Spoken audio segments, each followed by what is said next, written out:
हरिओम. अष्टावक्र गीता. योगदास श्री जय गणेश जोशी यांचे प्रवचन. अध्याय 9. निर्वेद.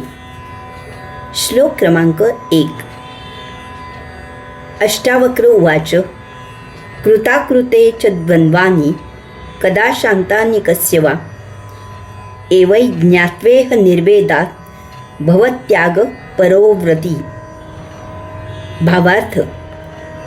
केलेले कर्म किंवा न केलेले कर्म तसेच द्वंद्व कधी कोणी केलेले आहे का हे जाणून या जगतात निर्वेद वृत्ती धारण करून त्यागपरायण आणि अव्रती हो. भाग 1. अष्टावक्र मुनींच्या या श्लोकाचा भावार्थ सांगण्यासाठी या महाविलक्षण शब्दांना मराठी भाषेत समानार्थी शब्द शोधणे अशक्य आहे. त्यामुळे ते शब्द भाषांतरित न करता त्यांच्या मूळ स्वरूपातच त्यांचा नेमका अर्थ समजून घेऊया. त्या योगे या श्लोकाद्वारे अष्टावक्र मुनींनी जो अद्भुत आणि फार मोलाचा असा जो उपदेश केला आहे तो ध्यानात येईल.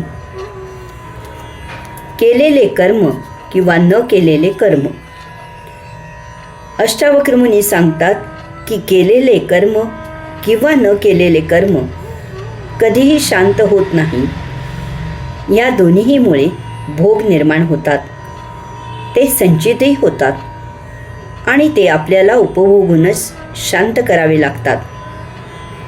कर्म केले की त्याचे भोग निर्माण होतात आणि ते आपल्याला उपभोगूनच शमवावे लागतात हे आपण समजू शकतो. कारण कर्माची प्रेरणा वासना इच्छा असते. ती शमवल्याने त्याचे फळ मिळते आणि ते उपभोगावे लागते. जीवनाचा हा नित्य व्यवहार आहे. या जगताचा हा नियमच आहे. परंतु अष्टावक्र मुनी येथे विलक्षण असे सांगत आहेत की तुम्ही जरी कर्म प्रत्यक्ष केले नाही परंतु कर्माची इच्छा केली तरीही त्याचे भोग निर्माण होतात आणि ते उपभोगूनच शमवावे लागतात. मनामध्ये एखादे कर्म करण्याची नुसती इच्छा वासना जरी निर्माण झाली तरी लगेच त्याचे भोग निर्माण होतात. इच्छित वासनेचे भोग सुप्तावस्थेतच तयार होतात. ते इच्छा वासना प्रगट होण्याची वाट पाहत नाही. तुम्ही मनात नुसती इच्छा केलीत, वासनेचा निव्वळ विचार निर्माण झाला, तो मनात आला की लगेच परमात्म्याच्या दप्तरी तुमच्या या पाप पुण्याची नोंद होते. प्रत्यक्ष वाईट आचरण करेपर्यंत भौतिक अदालत तुम्हाला अपराधी म्हणजे पापी ठरवू शकत नाही किंवा कोणी तुम्हाला न केलेल्या चांगल्या कामाबद्दल महात्मा म्हणजेच पुण्यवान ठरवत नाही. परंतु मनात इच्छा केली की भोग निर्माण झालाच असे समजा. चित्रगुप्त त्याची नोंद करतो.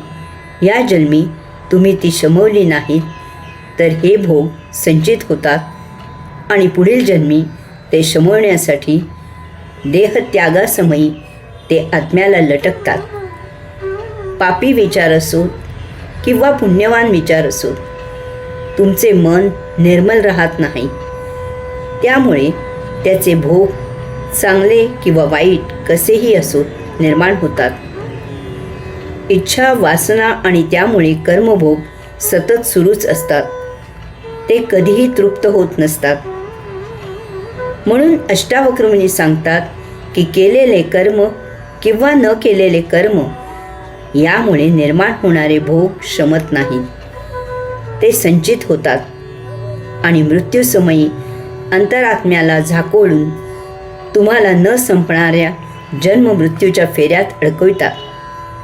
द्वंद्व. अष्टावक्र मुनी पुढे सांगतात की द्वंद्व कधीही शांत होत नसते. ते सतत सुरूच असते. माणसाचे जीवन हे विश्वातील भौतिक व्यवहार हा द्वंद्वावर आधारित आहे. द्वंद्व शांत करण्यासाठी काही उपाय नाही.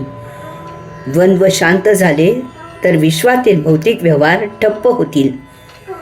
विश्वाचा कारभार सुरू राहणार नाही. खाली असे नुसते म्हणलेत तरी वर हे द्वंद्व आपोआप निर्माण होते. सुख मिळाले की तेथे दुःख हजर होते. ते त्यावेळी दिसत नाही, परंतु यथाकाळी ते सुखाला दूर सारून जाणवायला लागते. हे जाणून अष्टावक्रमुनी येथे केलेल्या किंवा न केलेल्या कर्मभोगाला तसेच द्वंद्वाला शांत करण्याचा मूलभूत उपाय सांगत आहेत, कारण ते मुक्तीमध्ये अडथळा आहेत. यासाठी ते सांगतात की हे उपाय अंतःकरणात ज्ञानाने जाणून घ्या. हरिओम.